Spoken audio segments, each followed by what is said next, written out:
ओडिशा में कभी कांग्रेस का जलवा हुआ करता था। आज ओडिशा कांग्रेस की बड़ी समस्या वाले राज्यों में से एक है। ओडिशा की राजनीति में नवीन पटनायक के आने के बाद से कांग्रेस रोज थोड़ा थोड़ा घटती गई। बीजेपी नंबर 1 पार्टी बन गई। बीजेपी दूसरे नंबर से पहले नंबर पर आ गई, लेकिन तीन पार्टियों की लड़ाई में कांग्रेस की पोजीशन तीसरे नंबर यानी कि सबसे पीछे रह गई। 2024 के लोकसभा और विधानसभा चुनाव में भी हारने के बाद कांग्रेस अध्यक्ष मल्लिकार्जुन खड़गे ने ऐसा फैसला लिया जो आज तक किसी राज्य में नहीं लिया।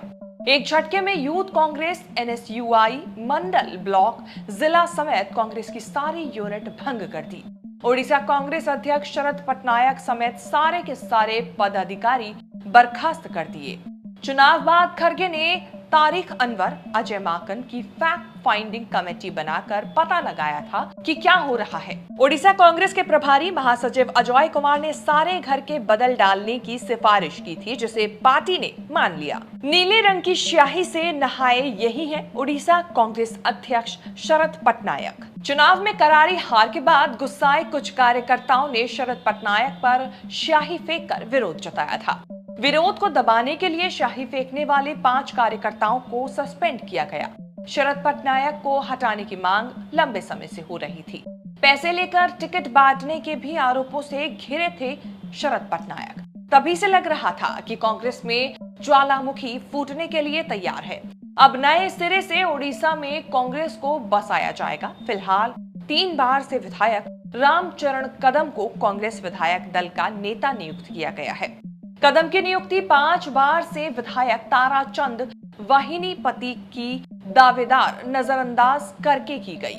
हटाए गए जिला अध्यक्षों को नई नियुक्ति होने तक काम करते रहने को कहा है। चर्चा तेज है कि भक्त चरण दास या मोहम्मद मुकीम में से किसी को कांग्रेस अध्यक्ष की जिम्मेदारी दी जा सकती है। कहा जा रहा है कि हाईकमान को रिपोर्ट मिली थी कि कुछ चुनिंदा लोगों को छोड़कर ओडिशा कांग्रेस के तमाम नेताओं ने बीजेपी या बीजेडी के साथ अघोषित समझौता किया हुआ था।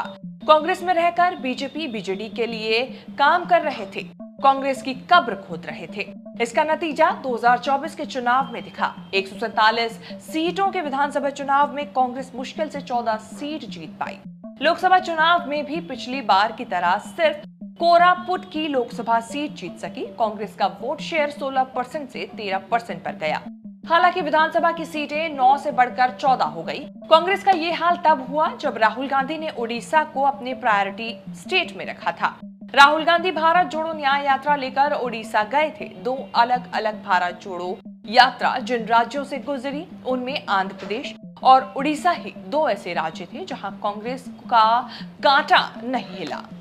आंध्र प्रदेश में तो कांग्रेस तेलंगाना बनाने का गुस्सा झेल रही है, लेकिन ओडिशा में क्यों कुछ नहीं हुआ, ये कांग्रेस के लिए रिसर्च का सब्जेक्ट है।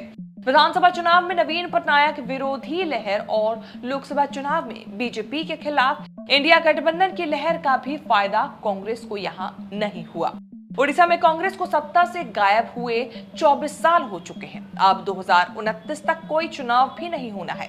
ओडिशा के सारे कांग्रेस नेताओं को बदलने के अलावा कांग्रेस के पास कोई और विकल्प नहीं है।